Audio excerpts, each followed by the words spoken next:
Hello, this is Atomically Challenged, and today we have an unboxing and review of the Ovis AI Smart Luggage by ForwardX.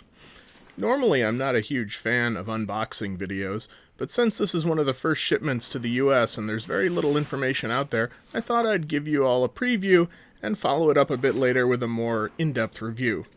Now, one thing I've noticed pretty quickly is this is actually packaged a bit better than I was expecting for a lot of things that are shipped out of China. There's even a nice little message on where to open the box, and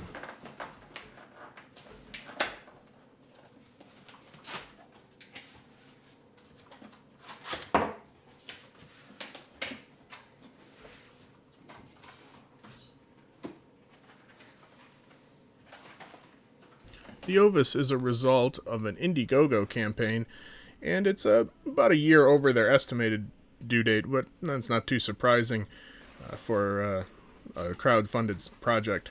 So as I'm opening this, there's a couple of getting started guides, a user manual, and another information card.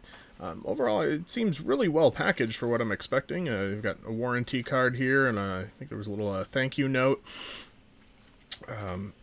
But the box is fairly thick. The foam padding here seems pretty good. And we'll take out the main suitcase right here.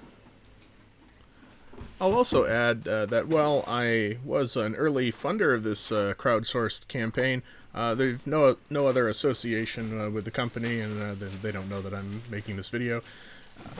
It's just an item that I paid for myself. Now, taking it out of the package, you can see the general design. It's changed a little bit since they first proposed it, but largely the same. And I guess there's some internal changes to enable the drive mechanism that they went with. But overall, just a pretty standard large carry-on size. Now, on the side, there's a little TSA-approved lock. And it opens up and shows nice dividers in it. Seems nice. I like the kind of mesh pockets that are in there. If we open up the side, in the back there's a couple of zippered pockets. One of these right here has the travel adapters in it, so you can recharge the battery that allows the luggage to get power. Those international adapters should prove useful for a luggage that you're presumably going to be traveling with. And here we have the recharger for the suitcase battery. It's a fairly basic recharger that can accept those international adapters. That's all that's in this side. So I'll button that back up and go over to the other side.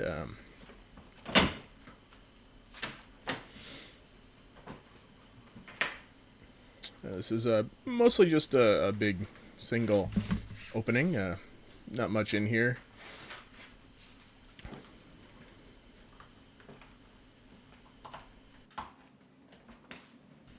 As I close this back up, I'll mention that the side latch at first gave me a little trouble, but it turns out there's a small button on the bottom that you have to press, and the whole thing slides a fair amount to open and close the suitcase.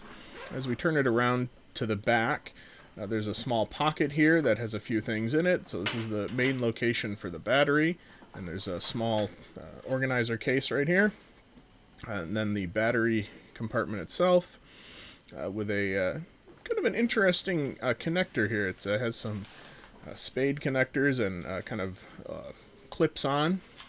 The battery itself is mostly a battery. I'll take it out of the package here. On the top it has two little covered ports for USB charging. If you find yourself in need of some extra charging while you're, say, at the airport. So I'll just connect this up and slide it right back into the pocket there. That's secured by a little flap with some Velcro on it. Looks like I'm having a little bit of trouble here, but it's really just because I had not quite noticed that the Velcro is on the side there to make it a little easier to slide in. This side kind of quick access pocket also has a few smaller pockets on the outside. In there we have there's kind of a reference card, which I understand is suggested to keep in there in case security is kind of wondering why there's motors and stuff like that inside your luggage. There's also a little package here with the wristband that goes with it, and I think originally they didn't intend to require a wristband like this, but it's part of the functionality now. So it fits on me. I have fairly big wrists, but it didn't have too much trouble. It was actually also there was a few more adjustments larger that I could have made it. Just taking a look around inside here, I do appreciate the organization and the different pockets that are in there, though they look like they're kind of out of not the best material, so we'll see if that holds up. Now, after getting it out and setting it down, the next thing to try is to sync the luggage with the smart band and see if it'll work. Now, it's actually a slightly larger band than I was expecting, probably as big as a large Fitbit, something similar to that. So I'm going to start by turning that on, and then have to turn on the luggage itself. It has a small button on the side there, and I think I didn't wait long enough. I ended up pushing the button a few times, but in just a moment here you'll see that they'll both go from flashing blue to solid blue, and that means they're linked together. Now, at this point, to actually start having it follow you, you press the button on the side, the wheels will come down here, and then it will turn green, and then you can just start to walk with it.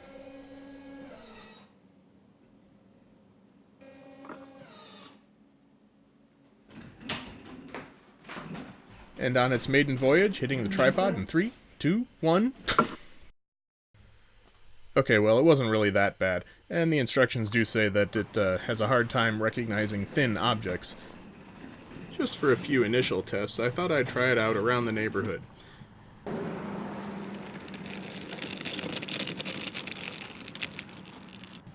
was able to get it to follow relatively easily, and it did okay, considering it's not really designed for, well, snow and ice. And clear areas of the road, it didn't really have much trouble at all. Overall, just looking at the initial build quality, I'm kind of impressed and encouraged to see what's coming out there.